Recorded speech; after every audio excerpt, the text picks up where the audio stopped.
Hi, my name's Paula Phillips and I'm the Advice and Landlord Services Manager. I joined the team in 1998 and we were a small charity called Housing Young People in Shrewsbury. We then merged with a charity in North Shropshire and a charity in Oswald Street, and we became the Shropshire Housing Alliance.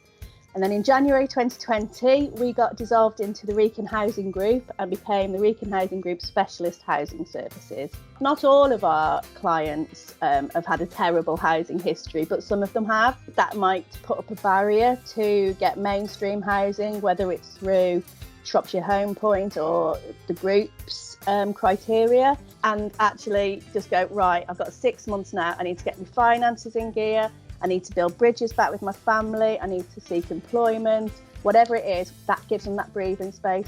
We had a case that she's been with previously Shropshire Housing Alliance as a tenant and moved over to the group, and she'd had a unsettled housing history, got in with not so great people, and eventually became a victim of domestic abuse, which then led to her having her children taken off her.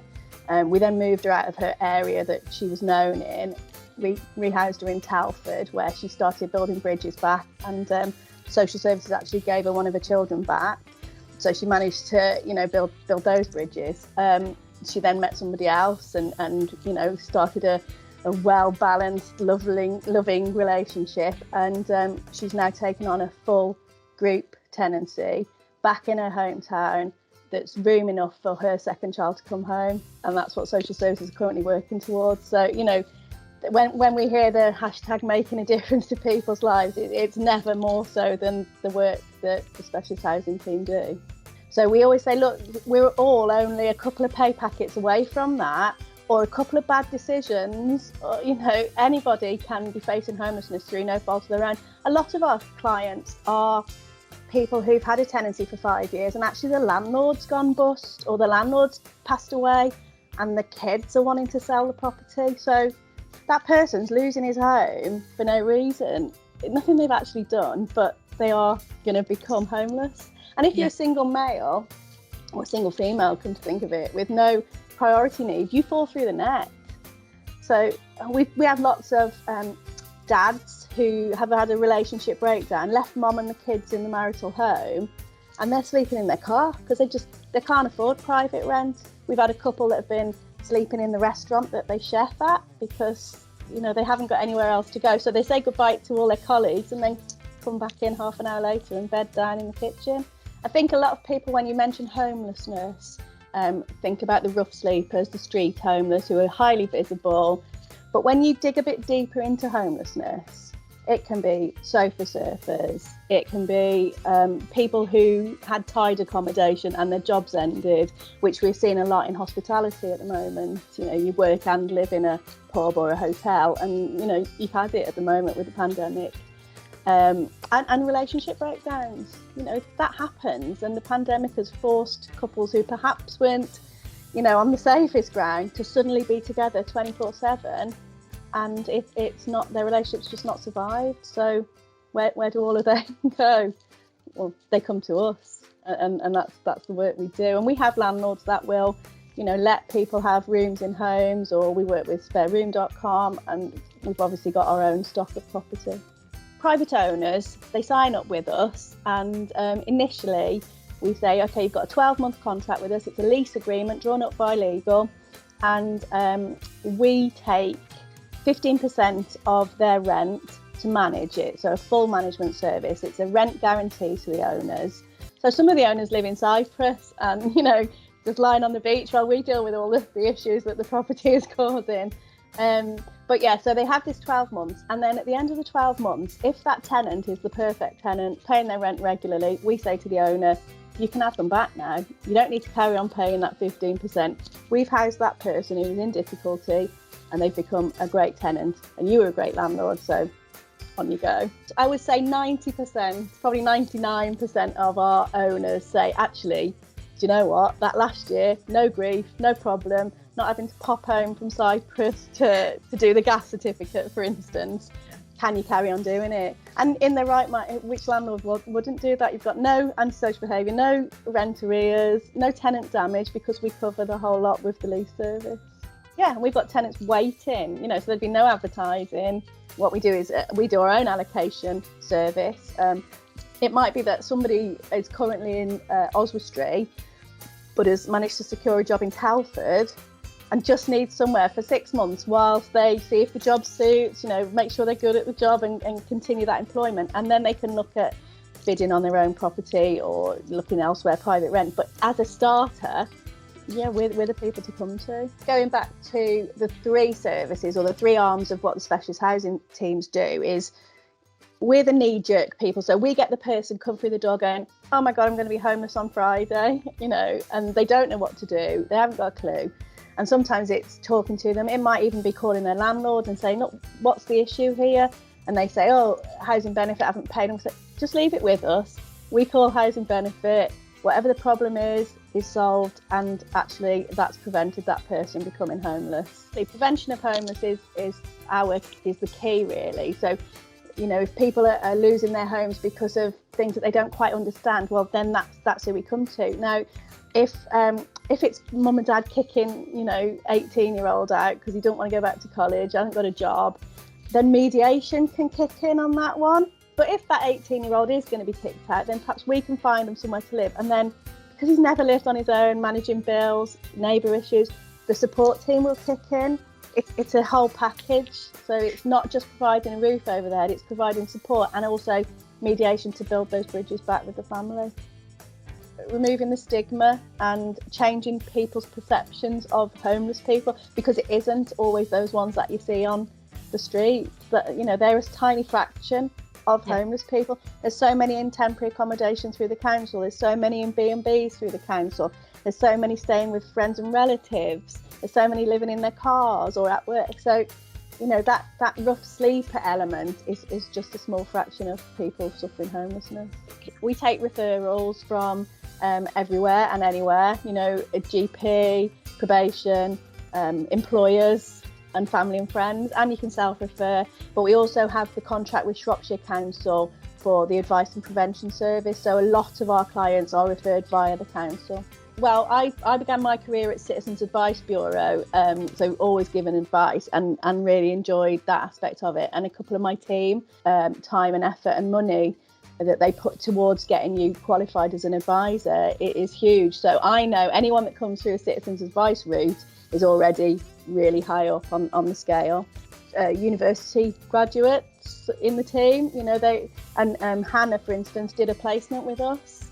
So when she qualified, she then applied for a job and of course got it. She's brilliant. And Hannah focuses on the rough sleeper element of homelessness. So each of the team focus on a specific area as well as the generic side of homelessness and housing. So we've got like the mental health workers, we've got domestic abuse workers, we've got ex-offenders, we've got debtors, and we've got relationship breakdown people just coming in with that. Yeah. So I'm really proud of my team, especially in this last 15 months, how they've adapted, because we are office-based.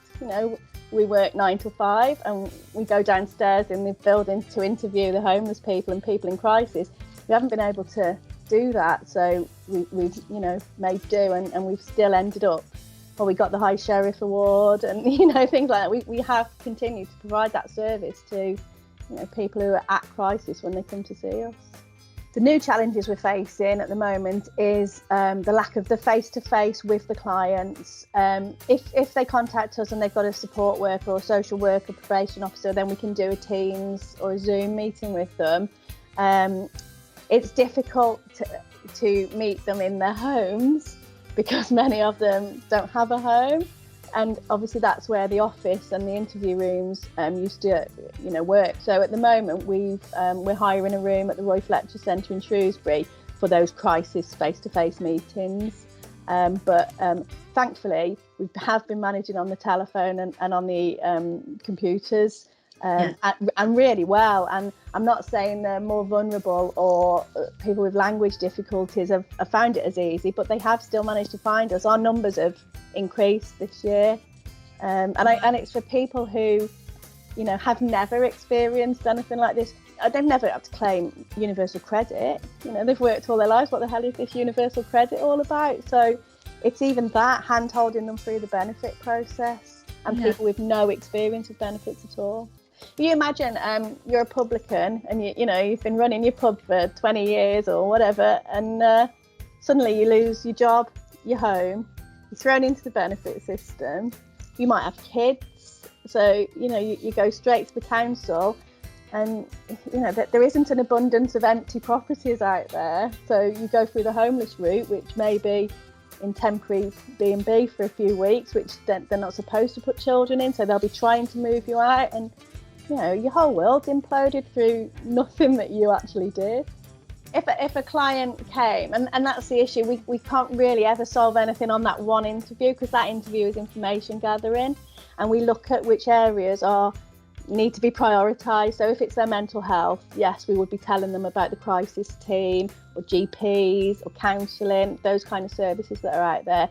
If predominantly it's we're going to be homeless by Friday, then we would be referring them as an emergency to the housing options team at Shropshire Council. But whilst the referrals are in place, we're also doing background work. So we're telling them which paperwork they need to be getting. There's the right to rent, which is all new. So people that have had tenancies for years won't have experienced that. So there's a huge amount of information that they need to be gathering. In the meantime, we would get them registered on Shropshire Home Points. We would be telling them which letting agents have got vacancies. We will be telling them about our bond service, and so our bond service is basically a paper guarantee for the deposit, and we put our necks on the block and say, yes, we'll guarantee 500 quid for this family, and then in the meantime that family starts paying us £10 a month to build that deposit up, so that eventually if they do have to move off, they've got that savings, or God forbid if they've smashed the place up and have rent arrears, we have to pay it out. But it's just another pressure to take off them, because if private rented, you have to have a month's rent in advance, the equivalent as a deposit. Suddenly you might easily be able to afford the ongoing rent, but that grand and a half that you need up front it may as well be £1 million, because it's unattainable for people.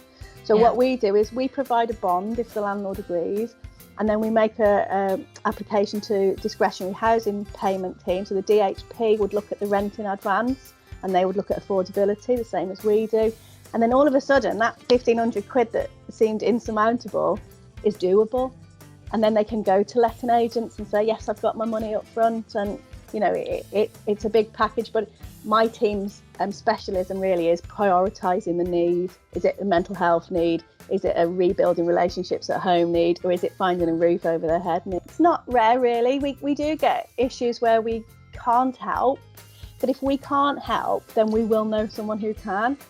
And, that's part of the fact that we've been around for 20 odd years. We know those services out there. Sadly, a lot of the smaller charities have, gone away in the past 20 years. But there is usually someone out there that can help with that specific issue. And when we're housing advice, but it's not always about housing. It's a benefit advice. It's, with the offenders, it's sticking to their licence agreement. So we can't just house somebody. We have to check with probation and things like that. So it is a much, much bigger picture than just finding keys to a house. And we're lucky because we've got Mark's team as the support workers that will go in, because these can be ongoing. We may even find them a house and put them in, but the ongoing issues that we need to try and stop that revolving door of homelessness, because if we don't sort it out at the beginning, they're just going to come back through our door in 12 months' time and say, I failed again. I failed that tenancy. My benefits got stopped and I walked away. I've made myself homeless. So the council can't help. And so we're like the catch-all. We're last chance saloon, really. And we can't help everybody. And we've previously helped people and it's gone wrong and they've left with a debt with us. And so financially we can't assist them, but we will still always give them advice. In this line of work, you have to have that sort of offload, because some of the, we're working with people in crisis and in tears and they don't know which way to turn. And even when we were in the offices, you see them come in with their shoulders up here, worry marks all over their faces, and you see them go back out the door with their shoulders back down, they're clutching their instructions from the advisor of what they need to do first, and you can see that there's something tangible for them to get off and start doing so that they feel better about the situation. Not only has it relieved the stress and they don't know which way to turn, but they can physically be going out and finding their proof of ID, getting their bank statements, all of those kind of things, that they can actually feel like they're doing something to help themselves. That's massive. If they've got an advisor who, it's the same advisor, they don't have to keep rehashing their story. And because we work closely with Shropshire Council and we're on the same recording system, we share that information with Shropshire Council, and it saves them having to rehash, which is probably a really painful, emotional story as to what's led them to be facing homelessness. And nobody wants to keep rehashing where they've gone wrong. So, we take that pressure off them as well.